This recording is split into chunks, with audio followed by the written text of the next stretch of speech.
Rightio team, so we are in verse 19. We pick up, we now know that whatever the law says, it says to those who are under the law, so that every mouth may be silenced and the whole world be held accountable to God. Then verse 20, therefore no one will be declared righteous in God's sight by observing the law. Rather, through the law we become conscious of sin. What on earth is going on? What does Paul mean? Before we get on to that, Greg, could I get you to do me a favour, please, mate? Just drop this microphone by about a third. Knock about a third out of it, mate. That's input number 5. Thank you. Perfect. Great. So what is it that Paul's saying? Who is it that Paul is referring to? We know that whatever the law says, it says to those who are under the law. Who is it that's under the law, and what is the law that's been referred to? Well, the law that's been referred to is the law of Moses. The law of Moses, the law that God gave to Moses on Mount Sinai, typified in the 10 Commandments.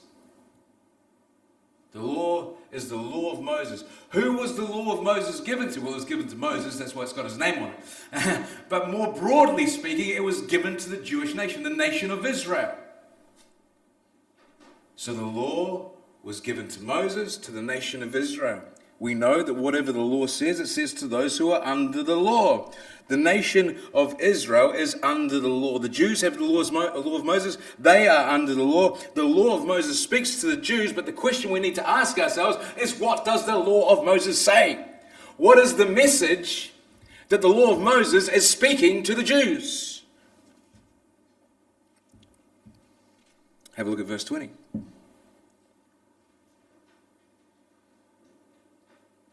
Right at the end of the verse.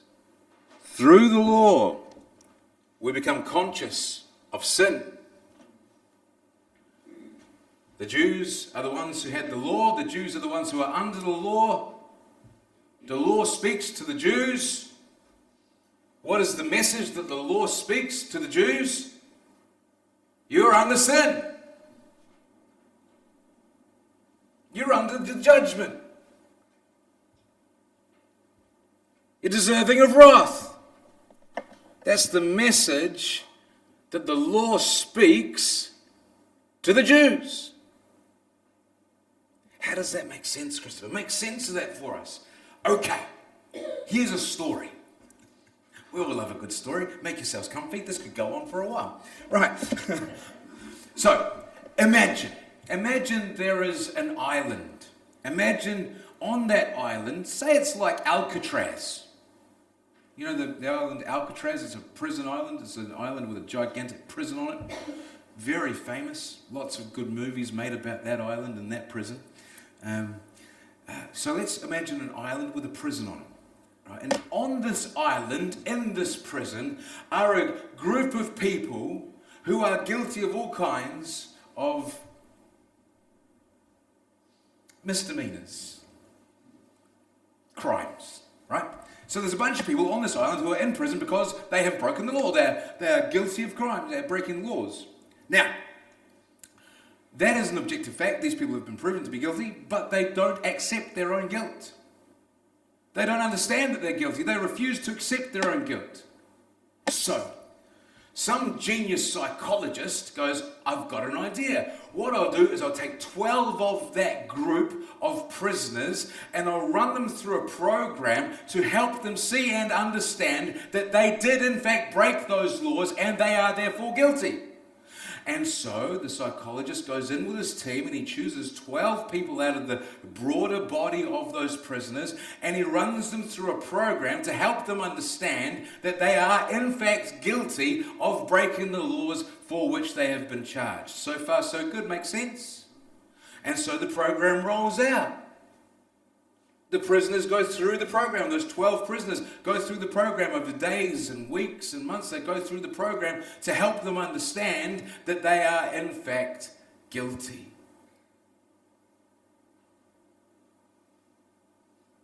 So you've got two groups of prisoners on this island. You've got, let's call it the general population in one group, and then you've got the 12 in the other group. The general population they're just running around doing their own thing. But the 12 are going through this program to help them see, know, and understand that they are guilty of breaking these laws. They are guilty of crimes and deserving of the punishment for which they face. Now, what happens next? Much to the surprise of the psychologists who put the program in place, instead of those prisoners coming to understand their own guilt, they start to look down on the rest of the population. Aren't we special? We've been chosen to go through the program. We've got this program and we can go through it, and we go through all the steps and we get all the special attention, and you lot out there don't. You lot aren't as good as us because we've got the program. We're going through the program. And so they go through the steps and they become prideful and they become boastful and they celebrate the fact that they've been chosen for the program. But they don't understand that the program was intended to show them that they were guilty. And so the true nature of the program was to say, you've gone through this program and you've got to the point where you go, I actually am guilty, I did do these things, and I am deserving of judgment. And then for the others, the rest of the general population, they were supposed to watch that happening, and for the people to realize that they had come to that place of understanding their own guilt, and so that they would go, oh, we're guilty as well. But the 12 with the program became boastful and prideful and arrogant, and they started boasting in the fact that they had the program, and they started celebrating the fact that they had the program, and started looking down on the general population, and the general population started looking at them going, aren't you just so damn self-righteous? Don't you just love yourself heaps? Don't you just think you're so cool? And you're all very special indeed. Well, we won't have anything to do with you. Does that make sense? Everybody follow that? Well, that's a metaphor, of course. It's a parable, if you like. But that's precisely what happened with the Jews. God gave them a law, a program, to help them understand that they were in fact guilty. And the point of them going through that program to understand that it was guilty, so that they'd be a light to the rest of the nations, to the Gentile nations that surrounded them, so that that light would go to the Gentiles and they'd go, oh yeah, there is a God and we are guilty too. But the Jews didn't understand their own guilt. They just began to celebrate the fact that they'd been chosen. They thought they were special. And start to boast in the fact that they've got the program, they've got the law. We boast in the law. We're special because we've been chosen, we've got the law of Moses, and you stinking Gentiles don't. Ha! Sucks to be you. You see what's going on here?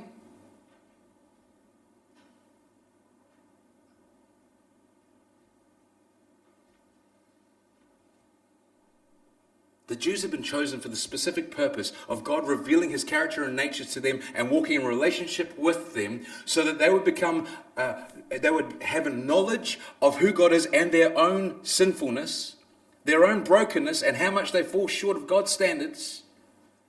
And that was supposed to be a witness to the rest of the world, so the rest of the world would look to the Jews and go, oh, I see who God is. I understand his character and nature because I watch the Jews and see how they operate. So that the rest of the world will be judged on the same standards as the Jews, and the Jews on the same standards as the rest of the world. Now we know that whatever the law says, it says to those who are under sin, so that every mouth may be silenced and the whole world held accountable by God.